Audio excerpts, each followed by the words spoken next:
¿Qué tan lejos de la Tierra ha llegado el ser humano? Es sorprendente entender que en realidad no hemos llegado tan lejos, a pesar de que tenemos cosas hechas por el hombre viajando por el espacio desde hace 45 años. El objeto humano más distante es la sonda Voyager 1, lanzada en 1977, y ha estado viajando desde entonces, alejándose de la Tierra a toda velocidad, aproximadamente 61.000 kilómetros por hora. Los últimos datos enviados a más de 22.700 millones de kilómetros de distancia del planeta develaron información importante, como el hecho de que el espacio no es tan vacío como pensábamos. Fuera del sistema solar hay una cantidad considerable de plasma, que es una frecuencia muy baja de apenas 3 kHz. En sus últimos años consiguió salir del sistema solar y ahora va por la heliopausa, territorio desconocido para nosotros. Están tan lejos que se considera que ya viaja por el espacio interestelar. ¿Cómo se forman las estrellas? De forma resumida, las estrellas nacen de la condensación de nubes de gas y polvo cósmico de cientos de años luz de diámetro en un proceso que se requiere de millones de años para completarse. Estas gigantescas nubes de gas y polvo cósmico no deben encontrarse afectadas por la gravedad de ninguna otra estrella. Por lo tanto, las únicas interacciones gravitatorias que se establecen son entre los trillones de partículas de gas y polvo que la constituyen. Estas atracciones gravitatorias constantes logran que, a lo largo de millones de años, se llegue al punto de que en el centro de la nube haya mayor densidad de partículas. Esto hace que cada vez sea mayor la atracción hacia el centro de la nebulosa, creciendo exponencialmente la cantidad de partículas de gas y polvo caliente hasta que se forma un núcleo. Millones de años después, la condensación resulta en una protoestrella, una esfera gigantesca de gas y polvo con un núcleo, que es más grande que la estrella final que se formará. Esta continuará compactándose cada vez más hasta que llega un momento en el que la densidad es tan alta que en el núcleo de la esfera la temperatura alcanza los 10 o 12 millones de grados. En este punto empieza la reacción de fusión nuclear y la formación ha terminado. Ya tenemos una estrella nuevecita. ¿Cuál fue el país más viejo del mundo?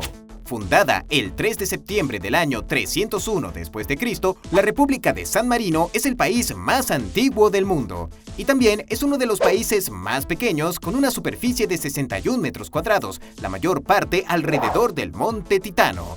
Obviamente, este país tiene una historia increíblemente extensa. Hablamos de más de 1700 años como nación soberana y de haber experimentado todo tipo de gobiernos y reinados. Imaginen el conjunto de normas constitucionales más actual y que aún se utiliza fue redactado en 1600. En 1631, el papado reconoció la independencia de San Marino. Incluso fue reconocido por la Francia napoleónica en 1797. Participó en guerras de independencia y acogió a numerosos perseguidos políticos de diferentes partes del mundo. En las guerras mundiales, su actuación fue neutral, pero fue ocupada y luego liberada. ¿Quién y cómo determina las fechas de caducidad de los productos? La fecha de caducidad se indica en productos perecederos y se fija hasta la fecha en que un producto ya no es recomendado para su consumo, aplicación o uso. El quien lo determina necesariamente está relacionado con el fabricante del producto. La fecha de caducidad de un producto se fija a partir de la degeneración comprobada del mismo a través de numerosas pruebas. La degeneración se debe principalmente a razones biológicas y físicas. Las biológicas responden a microorganismos y enzimas, mientras que las químicas a presencia de oxígeno, calor, radiación, agua o impurezas. ¿Por qué a veces vemos las estrellas de color rojo? Me han dicho que es porque están muriendo. El color de las estrellas depende básicamente de la temperatura de su superficie. Así pues, aunque parezca un poco contradictorio, las estrellas azules son las más calientes y las estrellas rojas son las más frías o las menos calientes. Los científicos aseguran que cuando una estrella se vuelve roja es porque se ha envenenado por helio. Agotado ya el hidrógeno, el núcleo de helio no puede frenar el peso de la estrella y empieza a comprimirse, desencadenando la transformación de la misma en una gigante roja. Entonces, sí se podría decir que las estrellas rojas están muriendo. ¿Cómo funcionan los CDs? Si no se ve que tengan algún mecanismo o cables para que puedan guardar archivos o tener memoria.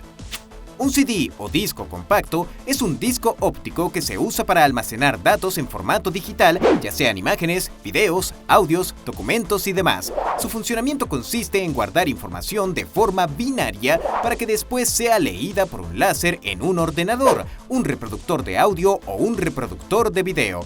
Un disco compacto funciona bajo ciertos principios de la física. La información se encuentra en una parte interna dentro de una capa de policarbonato, la cual es atravesada por un láser infrarrojo hasta pequeñas hendiduras llamadas blitz, que provocan alteraciones en la luz láser. En la zona en donde tiene hendiduras hay una profundidad de 100 nanómetros por 500 nanómetros de ancho y en las zonas en donde no hay se les llama llanuras. El láser de un lector de CDs empieza a recorrer en forma circular el disco leyendo hendiduras a una velocidad de 1,2 metros por segundo para recorrer una distancia total de 5,7 kilómetros de longitud de lectura total en una estructura de un disco, equivalentes a 80 minutos.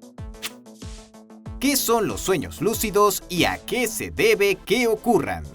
Los sueños lúcidos son aquellos en los que el soñador es consciente de que está soñando y tiene la capacidad de controlarlo a su antojo y en casi cualquiera de los aspectos. Puede hacer lo que quiera sin ninguna limitación más que su propia imaginación. Ocurren por dos razones, de manera fortuita o por intención de la persona. Claro, para que la casualidad se dé debe haber varios factores a favor, como si es un buen soñador, es decir, si es una persona que tiene muchos sueños cada vez que duerme y si tiene la capacidad de recordarlos con claridad a cierto nivel de detalle. De esta forma, ha estado entrenando un poco su mente, uniendo los recuerdos que crea su subconsciente mientras duerme con su conciencia activa y analítica.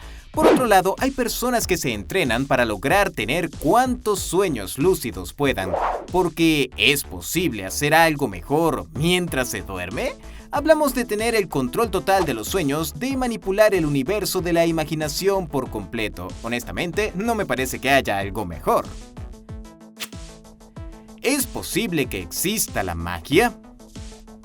Actualmente, en el mundo moderno, es muy común creer que la magia existe porque hay muchas maneras de hacer cosas asombrosas de forma misteriosa que parecen sobrenaturales o que pudieran lograrse gracias a poderes místicos. Pero lo cierto es que no hay una sola prueba científica de que una persona posea poderes para realizar cosas extraordinarias a las que se pueda llamar magia. Sin embargo, la magia siempre se ha tratado de cosas sorprendentes que no entendemos cómo se han logrado.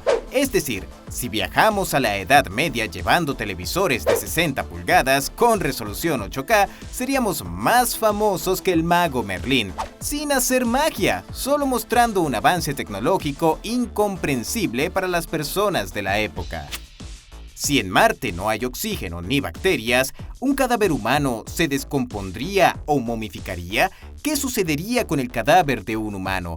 ¿Un rover, robot de la NASA, podría descomponerse y corroerse con el paso del tiempo?